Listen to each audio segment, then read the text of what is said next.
Peace. So I decided to become a Hare Krishna. I'm just kidding. Actually, truth be told, I became a Hare Krishna like many, many years ago. And the Krishna Consciousness path is a path that's kind of really open. Like, there's a lot of people that participate in it, to get involved in it, and they leave for years and they come back. And it's very welcoming like that. It's not like, Christianity, where in Christianity, if you don't go to church, people have a word for that. It's called lukewarm, or they call it falling away, or you fell away from the faith, so on and so forth. And it doesn't make you feel good and stuff.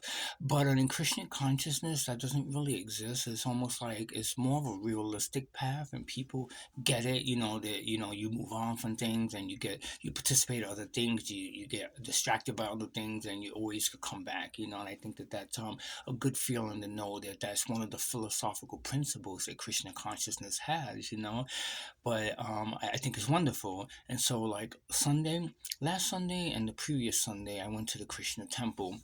And it's in Denver, and I love this temple. I've been going to this temple for so many years. It's like a little east of Colorado Boulevard on Cherry and 14th Street. It's called the Radha Krishna Temple. And if you've never been there, it's an amazing place to go just to hang out and eat food and dance and listen to music. It's really amazing. And I went, and I totally forgot how much I love the temple and how much I love Krishna people, and just being around Krishna people, and just like doing kirtans and devotionals. It's just so amazing. And there's so much things amazing about this spiritual path, and there's things about it that's not so good. Like any other spiritual path, there's the pros and cons. You have to look for the good in it, and the things that are not so good, you got to try to change, or try to help to change. And like everything else and everything. But the things that are good about it is it's amazing, and it's beautiful. And I kind of wanted to talk about it because I wanted to prompt people to maybe go to the temple, especially goths and especially punks, because out of all the spiritual paths that I've ever been associated with, I think personally that the Krishna people are the most accepting of weird people. They're the most accepting of goths and punks, and it's kind of like an open haven for weirdos. It really is. And so if you go to any temple anywhere in America, there's always going to be a goth. There's always going to be a punk. Like when I went to the temple, I saw like three gothic people there, and like a punk person. And a lot of the monks, the people who are the true, not the true, but the people who are the extreme devotees, are punks. They always have a lot of tattoos and piercings, and they're always like really, really devoted, pure devotees, if you will. And it's just amazing, and it's beautiful. And the reason why it's so open to freaks and weirdos and goths and punks and nerds and dorks and everything, the reason why, because the person that founded this spiritual path founded it in 1965, and he founded it in New York City in the Bowery in the mid 60s, and basically it was right down the street from CBGB's. So a lot of the early punk people who hung out in CBGB's would go to eat free food at the temple, and some of them converted and became Christian devotees and stuff. So there always been this open door policy for weird people or homeless people to come into the temple and eat food, and participate in the chanting and the dancing and so on and so forth. And so it's that's just always been the open door policy for weird people. So the regular people who are not so much weird, but are devotees and go to this temple, they're so used to seeing people that look like me, and people who have tattoos, and people who live on the margins of society, and they welcome us with open arms. And I think that that's a plus, because I never feel that in Christianity. I'm going to be honest, and I'm not putting down Christianity, and I'm not. This is not Christianity's bad. Krishna consciousness is good. No, everything has good and bad. But this is more about how I feel in my comfort levels, and also the boundaries that I'm setting up for myself. And I realize at this junction in my life that I can't really do Christianity anymore, because I don't feel, it doesn't make me feel good, to be honest with you. And when I went to the temple last week and the week before, I just felt so good. I end up leaving and feeling this amazing, good feeling, which that's what we should feel. A temple or any spiritual path, no matter what it is, even if you don't have a spiritual path and you're atheist, we should always engage with stuff that's conducive to us having a good experience, and generating and cultivating inner joy. That should be the main tenets of it, right? That's That's what I think. But you don't often find that, And also, case in point, what prompted me also to make this video blog is that, so yeah, I work in King Super, and yesterday this guy came up to me and he gave me this card. It was a prayer card, and it said all this stuff about if I wanted to go to heaven, I should do this prayer, else I'm gonna go to hell. And it was kind of, in a lot of respects, it just wasn't a nice thing to do, to give someone a card like that to read and stuff. And it got me thinking about how, how that's how Christianity is such kind of a strange religion. Um, like, especially this type of Christianity, the evangelical Christianity, because in a lot of ways, the people who are trying to save you don't really care about you. It's more like they think that you're going to go to hell, and they think that you're no good, that something's wrong with you, And I don't think that's a good way for people to look at other people, because most people deal with abandonment issues. Most people have tumultuous emotions and so on and so forth, and they deal with so much such in the daily. And then you have spiritual people who make it even worse by bringing this type of narrative to you and want you to accept it, and everything. And all you really want is just to be accepted. You just want to fit in somewhere and feel love and feel like people care for you no matter what your shortcomings are. That's what people most desire. And these people don't deliver that, and I was thinking about that, and I was thinking about the Krishna consciousness, and I was thinking how in a lot of ways that, cultivating goodness and enlightenment and spirituality is actually delivered to you. It's just up to you to decide if you want to take that approach, And so all the tools that we need to alleviate our abandonment issues is given to us by Krishna consciousness. It's like a viable and beautiful thing and stuff, and it's really up to us. Like, they truly exercise free will, really, because it's like, well, it's up to you if you want to cultivate goodness. It's up to you if you want to generate and enjoy. You have a choice to pick your path that you want to be on. They don't look at you and say, well, you were born a sinner, you were born corrupt, you were born bad, and the only way you could get out of that dilemma is by reciting the name of Jesus or praying and coming to our church and so on and so forth and everything. And I think that for me, because I'm such a weirdo and I'm such a freak, that a lot of times people don't want me to go to their church. They want to save me because they think I'm corrupt and they think that I need to be changed and, I'm going to go to hell and everything, all those really negative things, some of them think of me that way and think of other people that way. But they don't really want me to congregate with them. They don't really want me to be in their space. They don't really want me to be in their church, And I think that that's the worst part about it, because I'm like, well, okay, if I repent and I get baptized, and can I come to your church? And I'd be like, well, I don't think so. You could go to someone else's church. We just want to save you, but we don't really want you to be a part of our church.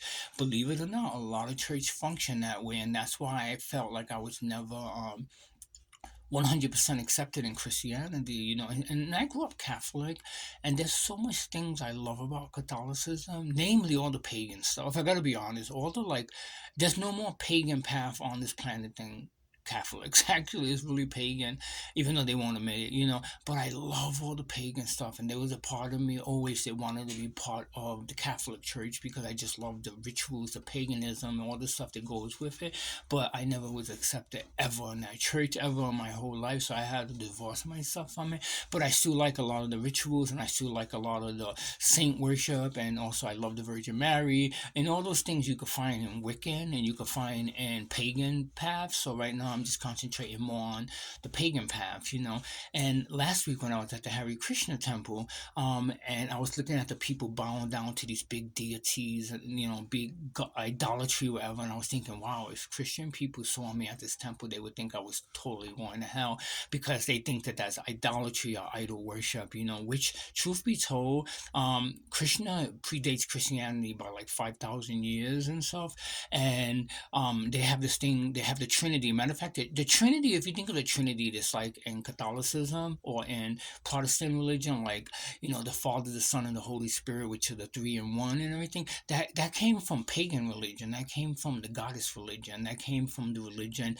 of the crone, the maiden, and the virgin. That's what that came from, But if you think of like the Hindu religion, the Trinity exists too. You have Vishnu, Shiva, and Brahman, and those are the three faces of the one God and everything.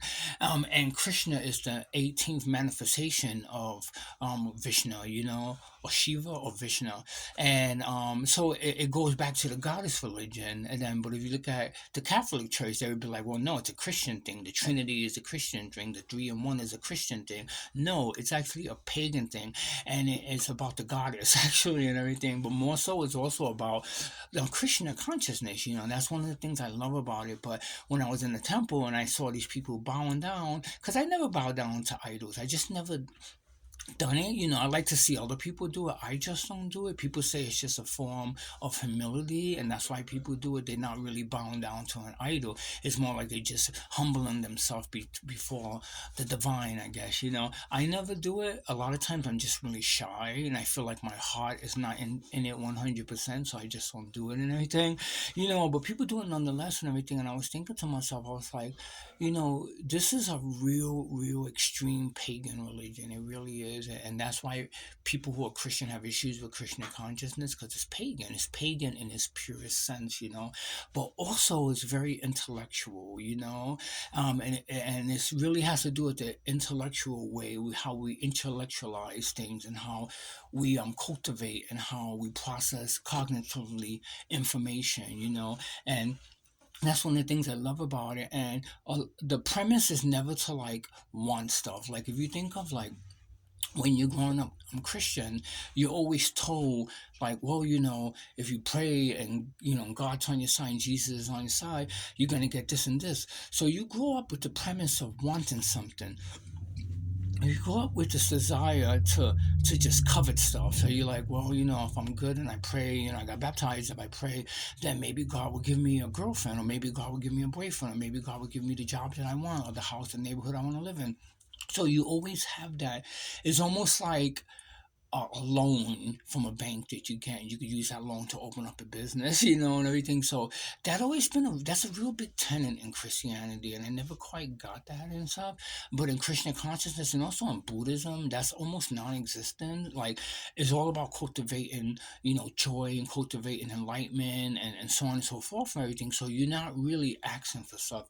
When you go to Christian temple, you're not, well, I'm gonna go in there, I'm gonna get on my knees, and I'm gonna pray for the things that I want, like that. A lot of times when people go to churches on Sunday, that's basically the premise in their mind, circulate in their minds. Well, I'm going to pray for this, I'm going to pray for that, and if I keep going to church every Sunday, God is going to give me the things that I need, and the things that I want, or the things I think I need, and the things I think I want, and everything.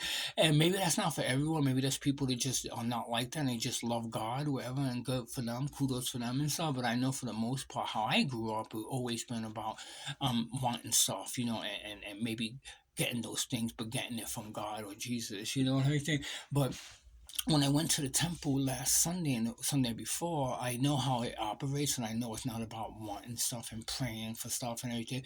So I go, well, I'm just gonna go, I'm gonna dance, and I'm just gonna be in the company of people, and I'm gonna make it a beautiful place by dancing a lot, because I dance a lot, and whenever I go there, and people love it when I dance, because that's this thing to dance with Krishna, because Krishna is a dancing god, Krishna is a god with the flute and the dancers and tries to entice Radha, and Radha is the goddess, the earth goddess, and impregnate her, and make it's symbolism, but it's really about cultivation and generating love and so on and so forth, and making the world and populating the world with humanity and so on and so forth. So there's this whole thing behind it, this whole song and dance.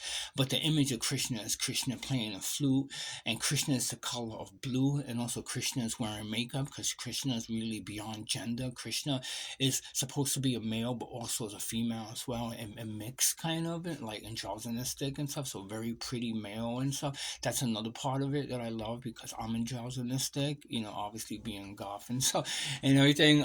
So I'm like between and stuff and everything, and so I read that resonates with me. But that's what Krishna is. Krishna is the dancing god, and so when you're dancing at the temple, you're dancing with Krishna. And that's one part. That's a big part that I really love and everything. So I went to the temple and I was dancing and everything, and people love it when I dance, because that's just one of the tenets in it, to dance and everything. And I started to cultivate this feeling of beauty and this feeling of joy. I felt this innerness, was just so amazing. And I realized, I was like, this is what I want.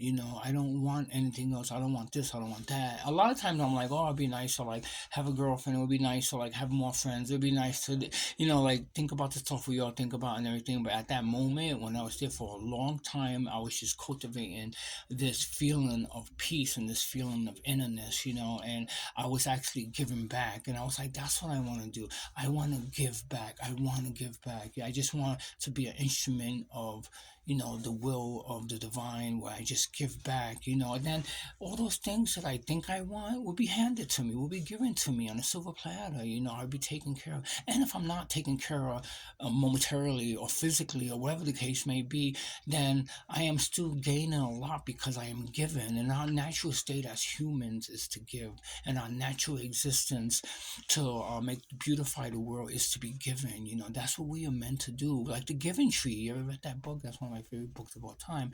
And then that's what that book illustrates it to the given time. The Giving Tree, just to be given. Like trees don't complain. They don't want stuff. They don't desire stuff. They don't think things should be fair. They don't even understand the concept of fair. But they constantly in the realm of giving, and they don't even try to give. It's just in their nature to give.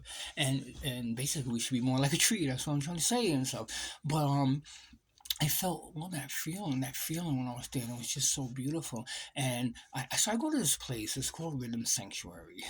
And I want to make a video blog about it, but I don't know how to because it's such an amazing place. And I have a love and hate relationship with this place, But I love it more so, than hate it. And I don't hate anything ever in my life, but I don't know what other word to use to illustrate the point I'm trying to make and everything.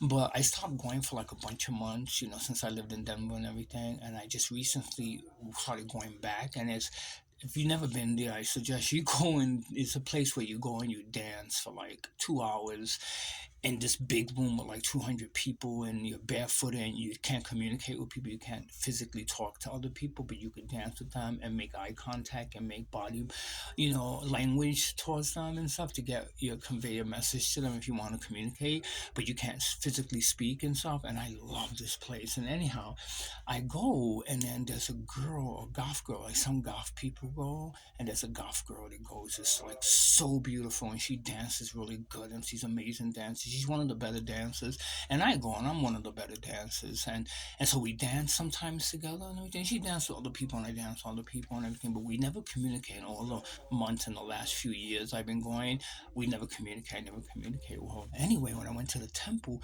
she was at the temple, and I was like so surprised. Or actually, I wasn't really surprised because someone like her is gonna be drawn to Krishna consciousness.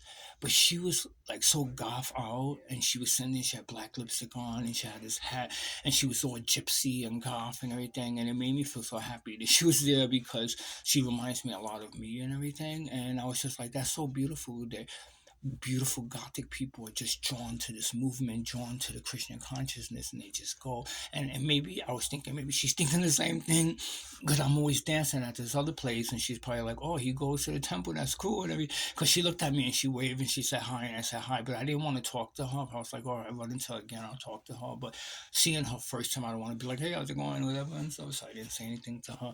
But we sat next to each other, whatever, and stuff, and it was pretty cool and everything. Then I ended up leaving and everything, but I thought that was cool and stuff that she goes to the temple and everything. But yeah, so I think I'm gonna go to the temple more. I even have my beads. These are Krishna beads. I always been wearing beads like this for so many years and everything. They're like really super magical and stuff. And every time you look at them, they're supposed to make you feel this feeling of cultivation and innerness and stuff. And I love how it looks. You're supposed to never take it off. You take a shower with it, you eat with it, you do everything with it. And when it breaks, you buy a new one and stuff. I think it's pretty amazing. Anyway, I gotta go. Peace.